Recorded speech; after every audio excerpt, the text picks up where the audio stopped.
Assalamualaikum warahmatullahi wabarakatuh. Perkenalkan, nama saya Kazinatul Hasanah dengan NIM 25042120. Di sini saya akan mencoba menjelaskan materi tentang teori pertukaran sosial dan teori pilihan nasional. Dalam kehidupan sehari-hari, kita sebagai manusia tidak pernah lepas dari interaksi sosial dan juga pengambilan keputusan. Setiap hari, kita berinteraksi dengan teman, keluarga, dosen, dan juga lingkungan sekitar. Selain itu, kita juga sering dihadapkan pada berbagai pilihan, baik yang sederhana maupun yang kompleks. Misalnya, kita memilih teman, memilih aktivitas, bahkan memilih keputusan penting seperti jurusan kuliah atau pekerjaan. Nah, pertanyaannya adalah apakah semua tindakan kita itu murni tanpa pertimbangan, ataukah sebenarnya kita selalu mempertimbangkan untung dan rugi dalam setiap tindakan? Nah, untuk menjawab hal tersebut, kita akan membahas dua teori yang sangat relevan, yaitu teori pertukaran sosial dan teori pilihan nasional. Oke, kita masuk dulu ke teori pertukaran sosial. Nah, apa sih itu teori pertukaran sosial? Teori pertukaran sosial adalah teori yang menjelaskan bahwa hubungan sosial yang terjadi antara individu didasarkan pada proses pertukaran, baik berupa materi maupun non-materi. Nah, dalam teori ini, manusia dianggap sebagai makhluk yang rasional dalam menjalin hubungan, di mana setiap hubungan dinilai berdasarkan keuntungan dan kerugian yang diperoleh. Dengan kata lain, setiap interaksi sosial yang kita lakukan sebenarnya mengandung unsur transaksi sosial walaupun tidak kita sadari. Oke, kita masuk ke tokoh dan kontribusinya. Nah, yang pertama itu ada George C. Homans. Homans menjelaskan bahwa perilaku sosial merupakan hasil dari pertukaran aktivitas yang memberikan keuntungan bagi individu. Nah, ia juga menekankan bahwa perilaku yang menghasilkan keuntungan cenderung akan diulang terus-menerus. Yang kedua ada Peter Blau. Nah, Blau mengembangkan teori ini dalam konteks yang lebih luas seperti organisasi dan hubungan sosial yang kompleks. Ia melihat bahwa pertukaran sosial dapat membentuk struktur sosial yang lebih besar. Nah, kita masuk ke konsep utamanya. Yang pertama ada reward atau imbalan. Reward adalah segala sesuatu yang dianggap bernilai atau memberikan kepuasan bagi individu. Contohnya, memberikan perhatian kepada teman, kasih sayang dari keluarga, bantuan saat kesulitan, pengakuan atau pujian kepada orang lain. Nah, reward ini tidak selalu berupa materi, tetapi juga bisa berupa perasaan nyaman dan dihargai. Yang kedua ada cost atau biaya. Cost adalah segala sesuatu yang dikorbankan untuk mendapatkan reward. Contohnya, waktu yang digunakan untuk membantu orang lain, tenaga yang dikeluarkan, perasaan yang mungkin terluka. Nah, selanjutnya ada profit atau keuntungan bersih. Profit adalah selisih antara reward dan cost. Jika reward lebih besar daripada cost, maka hubungan akan dipertahankan. Namun, jika cost lebih besar, maka hubungan bisa menjadi renggang atau bahkan berakhir. Lanjut ke prinsip dasar teori pertukaran sosial.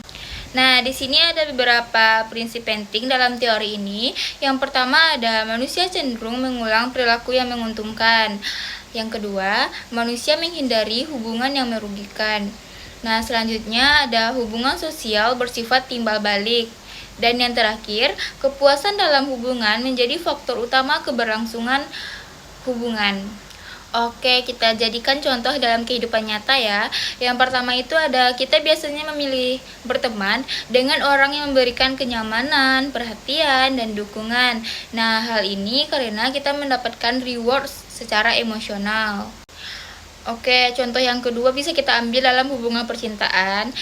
Jika salah satu pihak merasa tidak dihargai atau sering disakiti, maka hubungan tersebut akan merasa berat karena cost lebih besar dibanding reward. Oke, contoh ketiga bisa kita ambil dari dalam dunia perkuliahan. Mahasiswa yang aktif dalam organisasi karena mendapatkan pengalaman, relasi, dan peningkatan kemampuan. Contoh terakhir bisa kita ambil dari dalam keluarga.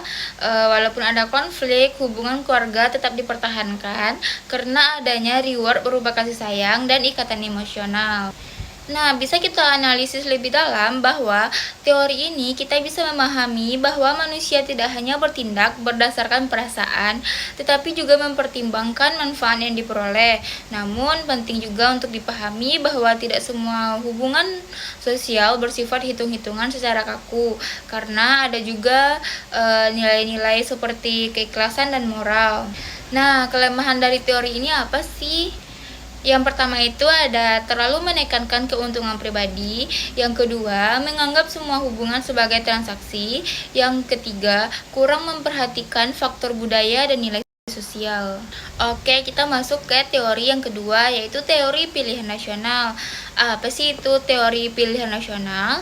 Teori pilihan nasional menjelaskan bahwa individu sebagai aktor sosial akan bertindak berdasarkan pertimbangan logis untuk mencapai tujuan tertentu dengan cara yang paling efisien dan menguntungkan. Nah, dalam teori ini manusia dianggap sebagai makhluk yang rasional, yaitu mampu berpikir, mempertimbangkan pilihan, dan memilih tindakan terbaik. Nah, tokoh utama dalam teori ini itu ada James S. Coleman. Coleman menjelaskan bahwa tindakan individu didasarkan pada tujuan dan sumber daya yang dimiliki. Ia juga menekankan bahwa individu akan memilih tindakan yang memberikan hasil yang maksimal. Konsep utamanya yang pertama ada aktor rasional. Nah, individu yang mampu berpikir logis dan membuat keputusan berdasarkan pertimbangan tertentu. Yang kedua ada tujuan. Setiap tindakan memiliki tujuan yang ingin dicapai, baik jangka pendek maupun jangka panjang. Yang ketiga ada pilihan. Individu memiliki berbagai alternatif tindakan yang bisa dipilih.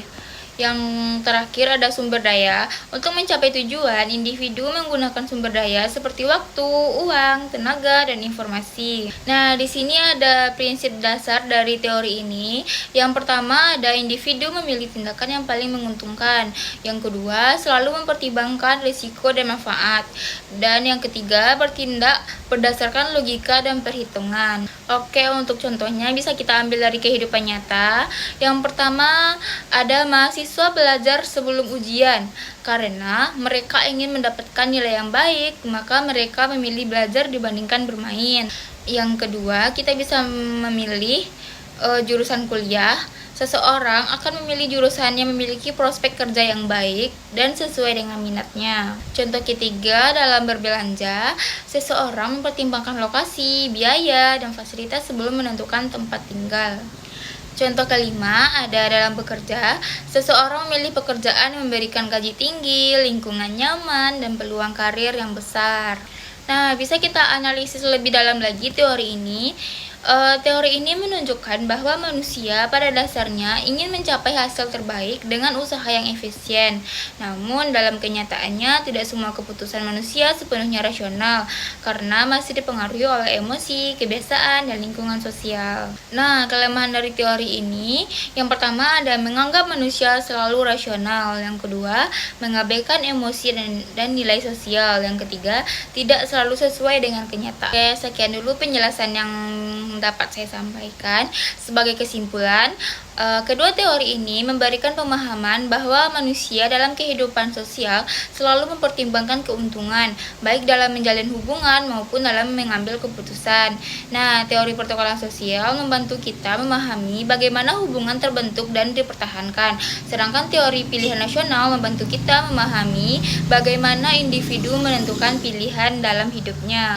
Dengan memahami kedua teori ini, kita dapat lebih bijak dalam berinteraksi dan mengambil keputusan dalam kehidupan sehari-hari. Saya akhiri. Assalamualaikum warahmatullahi wabarakatuh.